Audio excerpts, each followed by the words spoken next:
নাহলে এসব এলাকায় পার হয়ে যায় না মানুষ। সেটাই। হ্যালো, আমরা এখন যাচ্ছি হচ্ছে বহরমপুর। বহরমপুর এটা হচ্ছে আমরা রাজবাড়ী জেলা থানার অন্তর্গত একটি এলাকার নাম। আমরা সেখানে যাচ্ছি, দেখি কি বলে। গায়েস তো ঠিক আছে গায়েস, আমরা এই যে রাস্তা দিয়ে যাচ্ছি, খুব সুন্দর রাস্তার আশপাশে পাট খাতার পাট খাত।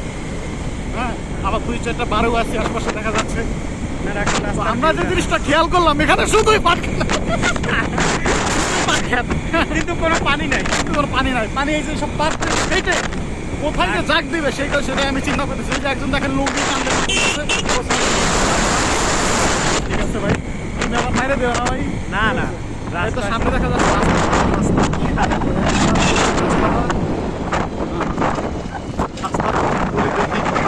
দেখা যায় রাস্তাটা খুবই সুন্দর, মনোরম দৃশ্য। মানে এই রাস্তাটা কোনো এক কেউ কাজ করে না, হয়তো আমার যেমন হয়ে আছে এই অর্ধেক খরচ অর্ধেক করে নাই, তার মানে এতটুকু টাকাও খাইয়া রয়েছে।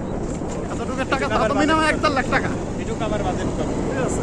তো দেখেন ভাই, এইভাবে দেশের টাকাগুলো এমনি নষ্ট হয়ে যাচ্ছে, ঠিক আছে। আসলে সরকারের বলে লাভ নাই, কিন্তু আমাদের যে জনপ্রশাসন আছে এরাই মূলত খারাপ, ঠিক আছে। এই দেখছেন যে অর্ধেক করছে অর্ধেক করে না, এর মানে কি বা বুঝলেন না তাই? হ্যাঁ, এর মানে হলো অর্ধেক টাকা খাইছে আর অর্ধেক করছে, ঠিক আছে ভাই। মানে কি আর গম, ওই যে ভিতরে আসলে যারা জনপ্রতিনিধি আছে ওরা আসে না, এই আর কি অবস্থা করছে। উগার হাত করে নাই, ওকে হাত করে নাই, ঠিক আছে। টাকা সবাই খায়, বেশি টাকা সবাই খায়, মানে কিন্তু মারা যায় হচ্ছে ইয়ার সাথে প্রধানমন্ত্রী আগে বসায়। প্রধানমন্ত্রী এই দেখেন কি অবস্থা, অর্ধেক টাকা আবার এদিক দিয়ে ঠিক আছে। এই আর কি গাইস, ঠিক আছে। আজকের মতো ব্লগ এখানেই, ইনশাল্লাহ নেক্সট ব্লগে আপনাদের সাথে সাক্ষাৎ হবে।